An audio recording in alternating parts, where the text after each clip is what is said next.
سوپرفسفات ساده یا سوپرفسفات تریپل، کدوم یک رو استفاده کنیم؟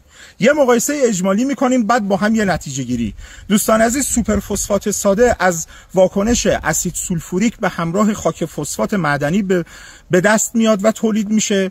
13 تا 16% فسفر محلول داره. سوپرفسفات تریپل به جای اسید سولفوریک از اسید فسفوریک که با خاک فسفات واکنش نشون میده تولید میشه. حدوداً 40 تا 45% فسفر محلول داره. اما نکته جالب چی عزیزان؟ نکته جالب اینه که سوپرفسفات تریپل علیرغم اینکه 2.5 تا 3 برابر سوپرفسفات ساده میتونه فسفر داشته باشه، اما چون در خاک بیشتر تثبیت میشه، زودتر فسفر محلولش تبدیل میشه به فسفر نامحلول. خیلی مواقع تثبیت بالای 80% باعث میشه که این کود در خاکهای ما قابلیت استفاده و جذب و تامین فسفر رو نداشته باشه.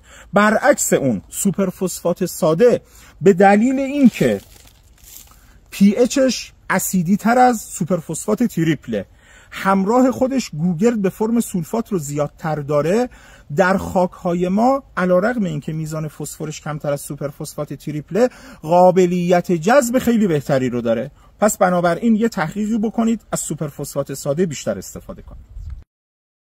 امروز میخوام از اهمیت انتخاب رقم درست پسته در کاهش خسارت آفات و بیماری ها با شما بیشتر صحبت کنم.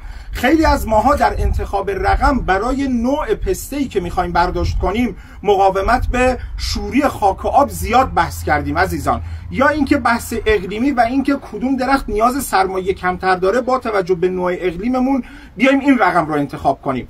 اما جالبه اگر یه مقدار دقت بیشتری کنیم میتونیم نوع رقمی رو انتخاب کنیم که علاوه بر اون مواردی که مد نظرمونه به آفات زننده مکنده مانند پسیل و کنه ها بسیار مقاوم باشه. نمونهش رو اینجا در سمت راست و چپ من مشاهده میکنید. درخت سمت راستی نوع رقم شاخ پسنده که ظاهرش رو که میبینیم کاملا سرسبز و بسیار برگ های شادی رو داره، و در سمت چپ من درختی رو مشاهده میکنید که از ارقام بادامی معموله و خسارت کنه رو به وضوح روی درخت میتونید ببینید عزیزان.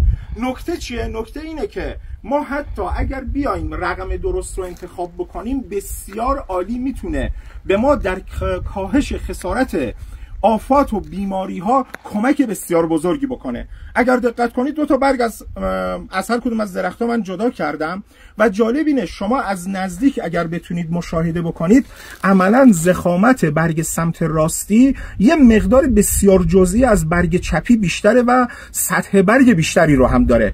ما اگر بیایم با تغذیه عناصر کودی مانند پتاسیم و به خصوص سیلیسیوم در برنامه غذایی و کودی یک تعادلی رو ایجاد کنیم، مطمئن باشید بسیار بسیار میتونه کمک کننده باشه به ما در کاهش خسارت آفات و حتی اینکه واقعا پسیل و کنه رو ما روی درخت نداشته باشیم.